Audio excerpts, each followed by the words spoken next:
Have you ever pondered the mystery of the seven bowls of wrath mentioned in the Book of Revelation? This intriguing question has sparked countless debates and explorations amongst theologians, scholars, and Bible enthusiasts alike. The seven bowls, as they're often referred to, are a crucial component of the narrative in the Book of Revelation, the last book in the Christian Bible, known for its vivid imagery and profound symbolism. The Book of Revelation is a complex tapestry of visions, prophecies, and messages, all woven together into a narrative that has captivated the minds of believers and skeptics throughout the ages. Its rich symbolism and dramatic narrative make it a fascinating, albeit challenging, subject of study. And amidst its many symbols, the seven bowls of wrath stand as an enigma, stirring both suspense and curiosity. These bowls are described as being filled with the wrath of God, and their pouring out upon the earth signifies the final series of God's judgments. The context in which they appear is that of a world in turmoil, a time when the forces of good and evil are in their ultimate confrontation. The bowls are not just mere objects, they are emblematic of divine justice, of a reckoning that is both terrifying and awe-inspiring. The seven bowls have generated much speculation and interpretation. What do they represent? What is their significance in the grand scheme of the narrative? Are they literal or metaphorical?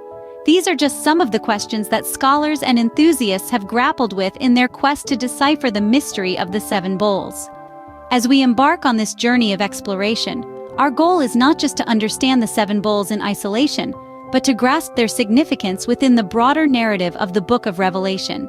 Each bowl carries a unique symbolic meaning, contributing to the unfolding of a divine drama that is as complex as it is profound. So, join us as we delve into the fascinating journey of understanding each bowl and its symbolic meaning. Let's explore the enigma of the seven bowls, one fascinating piece of the puzzle at a time. The first bowl, when poured out, brought loathsome sores upon those who bore the mark of the beast. This gruesome imagery, steeped in profound symbolism, sets the stage for the seven bowls of wrath. The first bowl, representing the onset of divine justice, manifests as painful sores, a physical embodiment of the spiritual corruption carried by those who bear the beast's mark. Now, let's delve into the mark of the beast. This mark, often interpreted as a symbol of allegiance to worldly evil forces, is the reason for the inflicted punishment. Those who choose to align themselves with such forces, ignoring the sacred virtues of truth and love, are thus marked for divine retribution. The loathsome sores are not just physical pain, they signify the internal spiritual decay that results from such a choice. A painful start indeed, but the journey has just begun. The first bowl serves as a stark reminder of the inevitable consequences of straying from the path of righteousness. Imagine the oceans turning to blood, a terrifying sight, isn't it? This is the aftermath of the second bowl. The second angel pours his bowl on the sea, and as if by some divine alchemy, the waters transform into the essence of life itself, blood. This spectacle, while horrifying, is laden with profound symbolism. In biblical context, blood often represents life, sacrifice, and atonement. Here, it serves as a stark reminder of humanity's transgressions and the need for repentance. But let's also consider the broader environmental implications. The sea, a vital ecosystem and life source, becoming blood signifies a corruption of nature and life. It's a poignant metaphor for how our actions can have devastating effects on the world around us. So as we ponder the unsettling image of the sea turned to blood, we are reminded of our responsibilities, both spiritual and environmental. With the seas turned to blood, we move on to the third bowl. With the third bowl, even the fresh waters are not spared. As the third angel pours out his bowl, every river and spring transforms, taking on the hue and consistency of blood. This is not just a physical change, but a symbolic one. Water, the life-giving force, the symbol of purity and sustenance, is corrupted. It becomes a stark reminder of the life that once thrived but is now in peril. The rivers and springs, the sources of life, now carry the symbol of death. The transformation of water into blood is a chilling representation of a world turned inside out, where life-giving elements become life-threatening. The implications are profound. Imagine a world where the water you drink, the water that sustains your crops, your animals, your very existence, is now a source of death. This is the dire reality presented by the third bowl. With the earth's water turned into blood, the fourth bowl brings a new calamity. The fourth bowl brings a celestial disaster as the sun scorches the earth with fire. This fourth bowl, poured out directly onto the sun, intensifies its heat to an unbearable degree, causing the inhabitants of the earth to be scorched. The sun, a symbol of life and sustenance, suddenly turns into an agent of torment. This is a striking illustration of the disruptive power of wrath.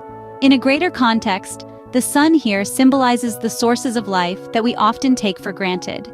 Imagine the elements that sustain us turning against us. The sun, which we depend on for light, warmth, and energy, becomes a source of pain and suffering. The fourth bowl serves as a stark reminder of the delicate balance of our ecosystem.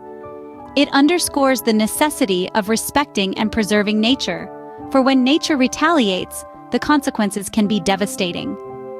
From the scorching sun, we now move to the darkness of the fifth bowl.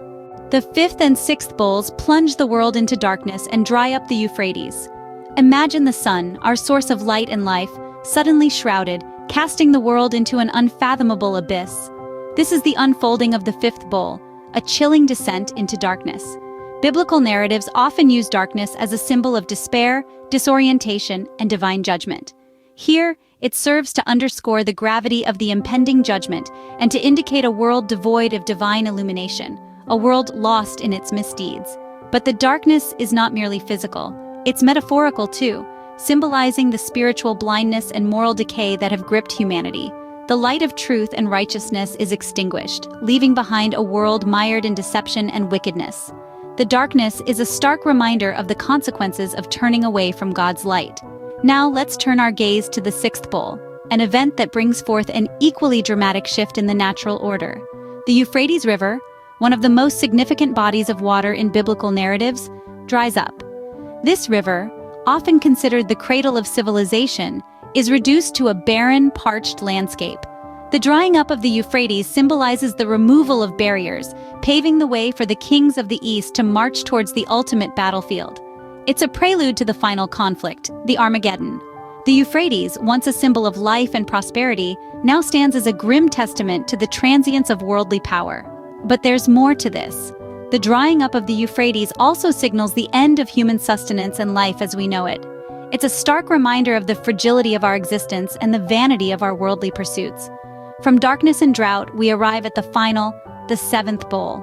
The seventh bowl, the climax of these divine calamities, triggers a catastrophic earthquake. Diving into the narrative, the seventh bowl of wrath is poured into the air, a domain ruled by Satan. The resulting earthquake, unlike any the world has ever seen, signifies a profound shift. It's an upheaval not only of the physical world, but also of spiritual dominions. This earthquake is a symbol of God's power and judgment. It shakes the foundations of the earth, toppling the worldly powers and systems that have stood in defiance of God's authority. In their place, God's righteous kingdom emerges, unshakable and eternal. The metaphorical shaking of the earth also signifies the disintegration of the old order. It tells us that the world as we know it, corrupted by sin and rebellion, must crumble before the new world, cleansed by God's wrath, can rise from the ashes. But what about the implications of this seventh bowl? The earthquake symbolizes the final judgment, marking the end of an era of human rebellion against God and the beginning of a new age of divine rule. It is the culmination of the bowls of wrath, the final act of divine retribution, that paves the way for the establishment of God's kingdom on earth. This massive earthquake is not merely a physical event, but a spiritual one. It's a harbinger of change, a call to transformation. It emphasizes the transient nature of human power and the enduring authority of God. In biblical symbolism, earthquakes often signify divine intervention and the ultimate victory of God's will. They are reminders of the fleeting nature of worldly power and the eternal dominance of divine authority. With the seventh bowl, we see the embodiment of God's final judgment, a world-shaking event that serves as a stark reminder of the consequences of defiance and the promise of a renewed world under God's reign. With the seven bowls emptied, we find ourselves standing amidst a world reshaped by divine wrath. The seven bowls of wrath, symbols of divine judgment, leave us with much to ponder. These bowls, each carrying a different calamity, represent the final judgments of God in the apocalyptic vision of the Apostle John, as recorded in the book of Revelation. We've journeyed through the infliction of loathsome sores, seas and water sources turning into blood, the sun scorching the earth with fire, a pervasive darkness, the Euphrates River drying up, and a cataclysmic earthquake. Each of these cataclysms is a stark reminder of the profound symbolism and the intricate narrative of the Bible, inviting us to reflect on our understanding of divine justice, mercy, and the end times. These 7 bowls of wrath are not merely symbols of destruction, but also of purification and the ultimate triumph of good over evil. Join us next time as we continue exploring the fascinating narratives of the Bible. Don't forget to like, share, and subscribe to the Closer to God channel. Before we conclude our exploration, let's delve deeper into some captivating facts related to the 7 bowls of wrath. This added knowledge will not only enrich our understanding, but also deepen our appreciation for the depth and complexity of the biblical narrative. Firstly, the number 7 in biblical context often signifies completeness or perfection. This could be a reason why there are 7 bowls of wrath, symbolizing the fullness of God's final judgment upon the world. Secondly, the bowls of wrath share striking similarities with the 10 plagues of Egypt described in the book of Exodus. This parallel hints at the cyclical nature of divine justice and the recurrent theme of liberation from oppression that permeates the Bible. Lastly, the book of Revelation, the source of our exploration today, is also known as the Apocalypse. This term originates from the Greek word apocalypsis, meaning unveiling or revelation, signifying the unveiling of divine mysteries and future events. These fascinating facts add another layer of depth to our understanding of the 7 bowls of wrath. Until next time, keep exploring, stay curious, and remember, every step closer to understanding is a step closer to divinity. Don't forget to like, share, and subscribe to our channel for more enlightening content. Thank you for joining us on this journey.